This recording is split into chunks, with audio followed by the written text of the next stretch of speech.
What if the most familiar face on Super Bowl Sunday isn't a head coach holding the trophy, but a coordinator quietly shaping everything that happens before it's lifted? That question matters this week because Josh McDaniels is back on the NFL's biggest stage, for the 10th time in his career, and once again it's as an assistant, not the man in charge.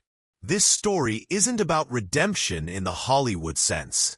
It's about role, identity, and how the NFL often reveals who you really are when the pressure never stops.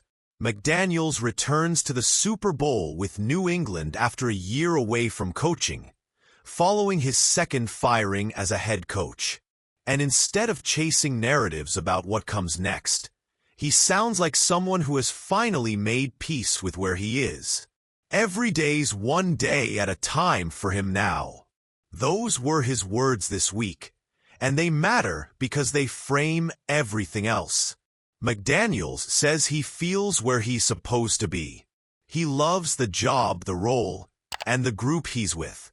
There's no public campaigning for another head coaching opportunity. No deflection, no bitterness.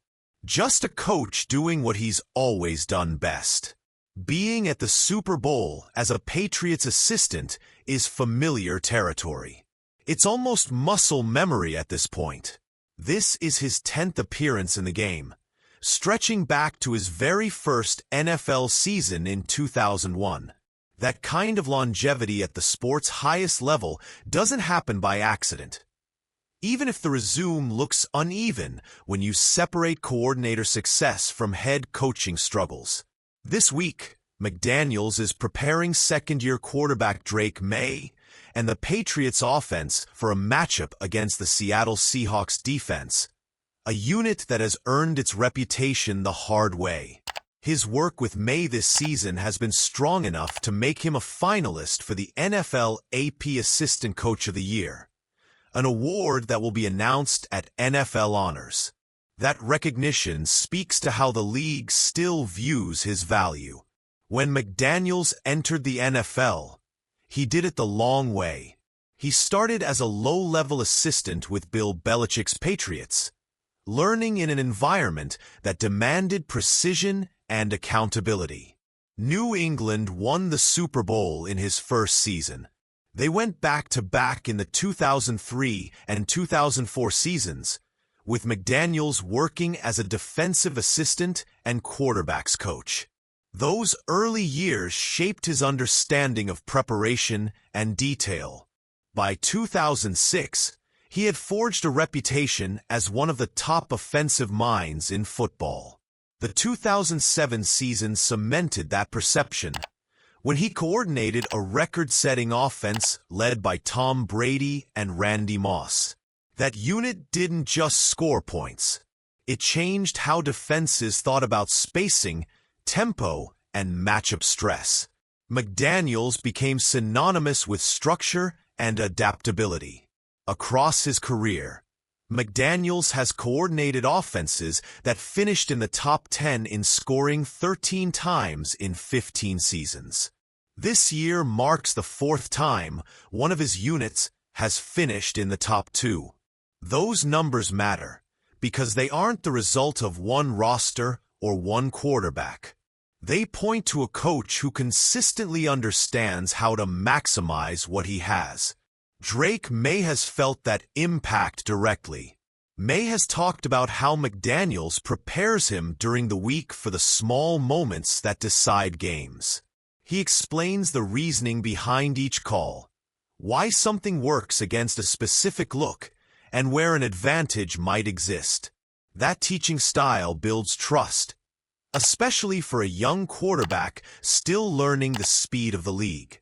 Maye has described McDaniels as one of the best in the business, and that praise feels earned when you watch how the Patriots offense operates. There's clarity in the structure. There's flexibility within it. That balance is harder to achieve than it looks, and it's where McDaniels has always separated himself. But the other half of his career tells a different story. When McDaniels became a head coach, the results never matched the expectations. His first opportunity came in 2009 with the Denver Broncos. It started fast, with a 6-0 opening that included a win over Belichick and the Patriots. For a moment, it looked like the transition had worked. Then reality set in. Denver finished that season 8-8. The following year unraveled quickly.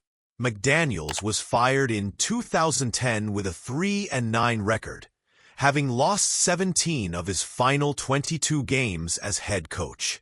The authority and control that seemed natural for him as a coordinator never translated cleanly when he was responsible for everything.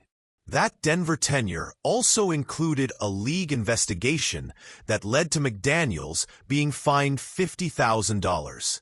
The issue centered on the team's director of video operations videotaping a San Francisco 49ers walk-through practice before a game in London. The investigation determined McDaniels didn't know about the taping in advance and declined to view it, but he was punished for not reporting it immediately. It added another layer of scrutiny to an already difficult stretch. After returning to New England, McDaniels rebuilt his standing as a coordinator. He nearly took another head coaching job after the 2017 season, agreeing to become the Indianapolis Colts head coach before pulling out at the last minute. That decision drew criticism around the league, and it lingered as a question mark about how he viewed leadership opportunities.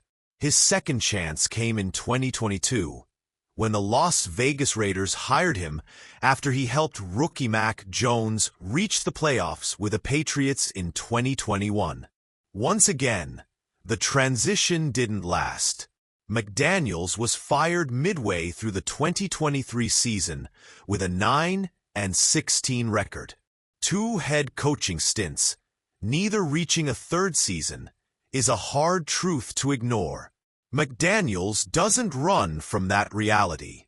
He's acknowledged that winning in the NFL is a culmination of many factors, and when you don't win enough, the head coach is accountable. That responsibility is non-negotiable. His comments reflect someone who understands the weight of that role, even if it never fully aligned with his strengths. After his firing in Las Vegas, McDaniels stepped away for the 2024 season. Instead of disconnecting from football, he used the year as a learning opportunity. He toured NFL and college practices, spending time with coaches like Andy Reid, Sean McDermott, and DeMeco Ryans at the professional level, and Ryan Day, Bill O'Brien, and Lincoln Riley in college football. Those visits weren't ceremonial. McDaniels paid attention to play calls, practice structure, and how different staffs communicated. He's spoken about how rare it is in the NFL to see how other organizations operate, because everything is so guarded. That year gave him a wider perspective than he'd had before. He said that experience reminded him there are other ways to do things.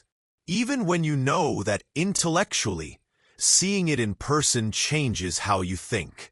When he returned to coaching, he brought pieces of what he learned into New England's process, without trying to reinvent himself. That context matters as McDaniels prepares for yet another Super Bowl. This isn't a comeback tour. It's a continuation of a career that has always made more sense in the coordinator's chair.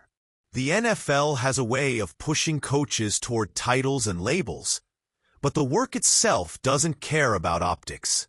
On Sunday, when the Patriots offense takes the field against Seattle, McDaniels won't be the focus of the broadcast. He'll be in the background, managing details, adjusting to coverages, and helping a young quarterback navigate the moment. That's where he's always been most comfortable. There's a lesson in that, especially in a league obsessed with upward mobility. Not every successful coach is meant to be a head coach. Not every career arc needs a final act that ties everything together neatly. Sometimes excellence lives in a specific role, and the challenge is accepting that without resentment. McDaniels sounds like someone who has done exactly that. He's happy with where he is. He's part of a winning formula again. And he's back on the biggest stage in the sport, doing the job he has proven, over and over, that he can do at the highest level.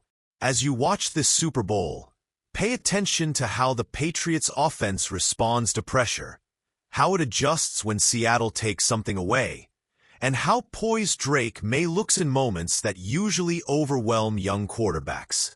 Those details won't show up in headlines, but they'll tell you a lot about Josh McDaniels' real legacy.